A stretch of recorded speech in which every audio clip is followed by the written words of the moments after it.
Liyakhetha igumgedlela inkosi enkulu Bombela Isitumo Samabhono baba mkhulu uNkulunkulu phakathi ami. Lezi zihlabelelo zakhe uShembe kwakungezona izingoma nje ayezisungulela zona, kepha kwakuyizihlabelelo ezazifika nazo izingelosi zasezulwini. Ezinye zaziqambeke ngazo izigameko lapho uShembe ayihamba khona esindisa abantu.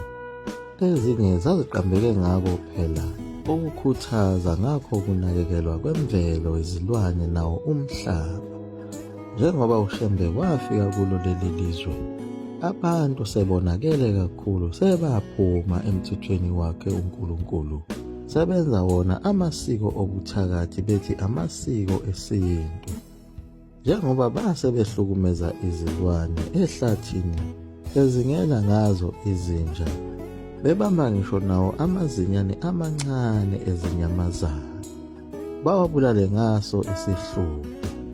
Njengoba uShembe wayeze kulo lelizwe lakwaZulu ukuzobuyisela abantu emthethweni wasemandulo kaNkulunkulu ababevele bephila ngawo.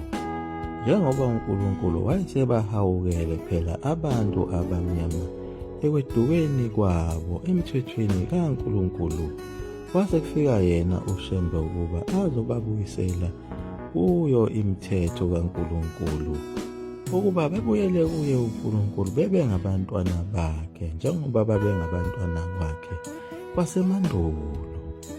Njengoba uShembe wayesebafundise nalo iSabatha, uShembe wayekade esuka kulo izwe lakwaMbonambi esebafundisile ngayo indaba yokufuya kwazo izinja, lapho abantu abamnyama babefuya khona izinja bezihlukumeza ngenxa yokuthi nabo babevele bezilambele.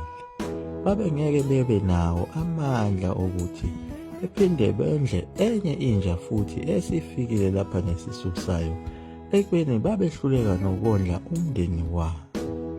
Wabe sethi uShembe, lesi silwane bantu abami, kuhle ukuba sibuyele endle njengoba sasivele sidalelwe ukuphila khona. Nakhona kwelasePort Danford lapho uShembe ayiya khona emzini wakhe waseJudiya, waye wafika endleleni waphumula ngaphansi kwaso isihlahla somkhuhlu kude buduze nawo umfula umlalazi. Lapho uShembe abona khona ingane eyayihamba iphethe isikhwanyana uqamama. Ilapho ayiqhweba khona leyo ngane ukuba idlule ngapha ngakuye. Yabe sisondela leyo ngane naso isikhwanyana sayo. Ilapho uShembe wayibuza khona ukuthi, mntanami, kulesi sikhwama uphetheni? Yini lena oyifihle kulesi sikhwama? Le ngane yaphendula ngako ukuthi ithunyiwe, ingakasivuli nakusivula leso sikhwama. Kepha yagcina isivulile isikhwama mameshanya izinyane lenkabi elalicwebezelisa amehlwana. uShembe wathula walibuka leli zinyane, nalo izinyane lalimgodozele emehlweni liphanga wona umsindo. uShembe wayibuza le ntombazanyana ukuba leli zinyane ulisaphi. Yabe seyisho intombazana ukuba leli zinyane iyolidayisa khona edolobhaneni ekuthiwa kusemthunzini. uShembe wabonakala sephumputha kuso isikhwama sakhe, wabuya nayo imali elinganiselwa kuso isihlava. Wanika le ntombazana, yabe seyiyalela ukuthi ayibuyisele leli zinyane emumva lapho elithathe khona. Ngangempela intombazana yabuyela khona emumva endaweni yasePort Danford, noShembe naye waqhubeka nendlela yakhe eyayibheke eJudiya. Le ntombazana phela kwakuthiwa igama layo uMthintanyoni wakwaMthethwa, eyayifike kuleli zwe lasePort Danford ngenxa yokuthi yayiphelezela udadewabo omdala owayezogana. Lowo dadewabo ogama lakhe kwakuthiwa nguLina Mthethwa, uyena lona wayethumele ingane yentombazana ukuba iyodayisa ngayo le nkawu edolobheni lasemthunzini. Lo makoti wayecikwe yiko ukuthi lezi nkawu zazidla yona insimu yakhe kaMbila ayilime khona lapha eBodanfort. Wazifica lezi nkawu zithe wathalala ensimini yakhe, ilapho azijaha khona ngaye induku yakhe. Zabaleka izinkawu zagcwala izihlahla, kodwa ngebhadi lazo izinyane elaliselincane layo inkawu lasalela ngemuva. Yilapho-ke uLina Mthethwa alibamba khona leli zinyane, wagoduka nalo ekhaya, zasala izinkawu zijabhile. Yilapho-ke uShembe ngalesi sikhathi kade egqolozelene nalo leli zinyane lenkawu elamxoxela yonke le ndaba, njengoba uShembe wayezwa nalo ulimi lwezilwane. Lapho khona izinyane lenkawu elamchazela khona uShembe ukuba lishiye ubabe nomame walo khona ehlathini, alazi lapho eliya khona. Lalizikhalela leli zinyane lenkawu uye uShembe lithi mkhululi weziboshwa, kanti weza lapha emhlabeni ukuzokhetha. Sikhulule sonke emaketangini okugqilazwa yibo abantu abamnyama laba basithatha befuna ukukwenza ngathi imithi. Ngaleso sikhathi abantu basebephenduke wona amazimzimu uqobo lwabo, ingasagcinwa nayo imithetho yokuzingela, njengoba nawo amakhosi okuyiwona ayephethe umthetho ayengesanamandla. Amandla awo ayencindwe yibo phela abamhlophe. Lokho kwaholela ukuthi abantu begcine sebephenduke wona amazimzimu nabathakathi, bethatha izilwane bezishise beziqule zibe yinsizi, bese beyihlanganisa nayo imithi yabo, bese kuncindwa ngazo kuphinde kukhafulwe ngazo lezi zilwanyana. Nayo lenkawu encane yayiyodayiselwa bona phela labo bathakathi ababezoyivalela kulo ibhodwe iphila, bese bebasa lona ikoba lomlilo ishe inqonqa ibe umlotha, bese beyifaka esiqulweni ibe yiyo insizi. Yayilokhu ikhale kanjalo inkawu, ilokhu ithi mkhululi, mkhululi weziboshwa, kanti uze lapha emhlabeni uzokhulula banjani? Kodwa ngebhadi lalo lelo zinyane lenkawu kalisindanga, ngenxa yabo ukuthi yona intombi yakwaMthethwa lena eyayigane khona kwemjado yenqaba ukuthi leli zinyane libuyiselwe ehlathini. Kwala noma le ntombi eyayumakotshana isimchazela, kodwa wabaninkani, kodwa wayuthatha u50 cent, wabe seqhamuka nelinye icebo lokuthi athumele enye ingane yomfana eyayizalwa kuye umkhwenyana lona owayeyiganele komunye unkosikazi.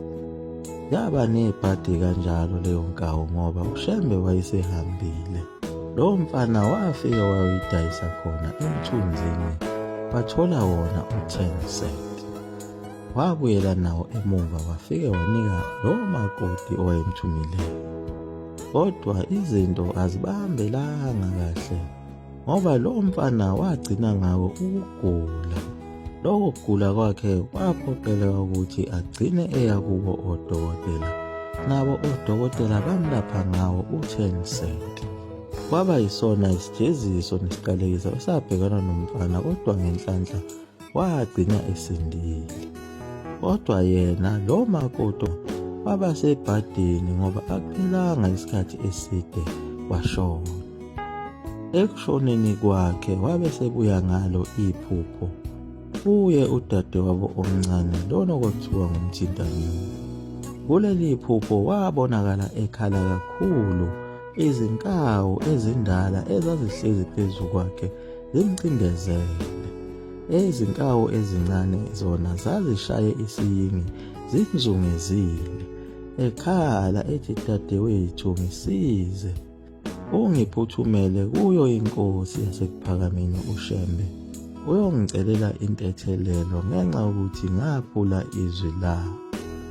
Lezi zinkawu zazimcindezele kanjalo uMthethwa phezulu esihlahleni lapho ayekhala khona. Izinkawu zisho ukuthi uShembe wayeutshelile ukuthi buyisela umntwana wethu kithi, kodwa wena awukwenzanga ngani lokho?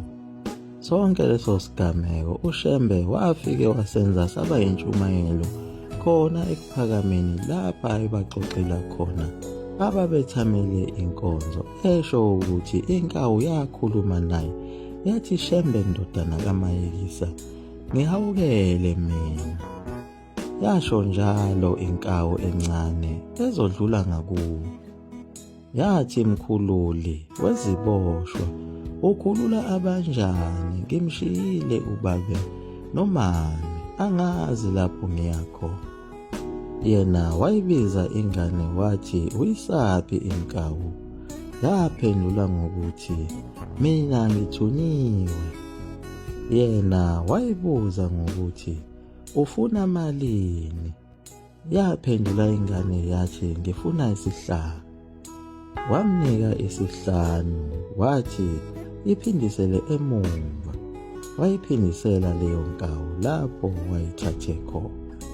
Lesi sihlabelelo sikaShembe sasiphela kulo ivesi lika-5, lapho lo mntwana wentombazana wayibuyisela inkawu lapho ayeyithathe khona kuye umakoti lona okuthiwa uLinamthetho, okuyena okufanele ayithathe naye ayibuyisele lapho ayithathe khona. Lo mntwana okuthiwa uMthintanyoni akasitholanga isiqalekiso ngenxa yokuthi wakwenza lokho kwakushiwo uShembe ukuthi abuyisele inkawu lapho ayeyithathe khona. Emveni kwaleyo nkonzo uShembe wayivala ngawo amazwi ayewabhekise kuwo amaNazaretha kanye nabo abantu ababeze ngenxa yabo ukugula bezothandazelwa. Wabesithi kubo, vukani sekusile, niyovuka nini naze nadlulwa yizinkawu ngokuyibona inkosi. Khona manjalo kwaqhamuka yena phela umshana kamafutha omkhovu, uDuka intombi nesoka, esehlabelela esithi,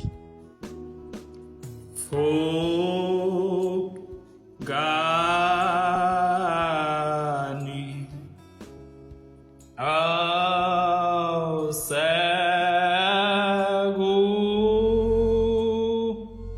seusile sileni zovuka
siwaphathe. Amen.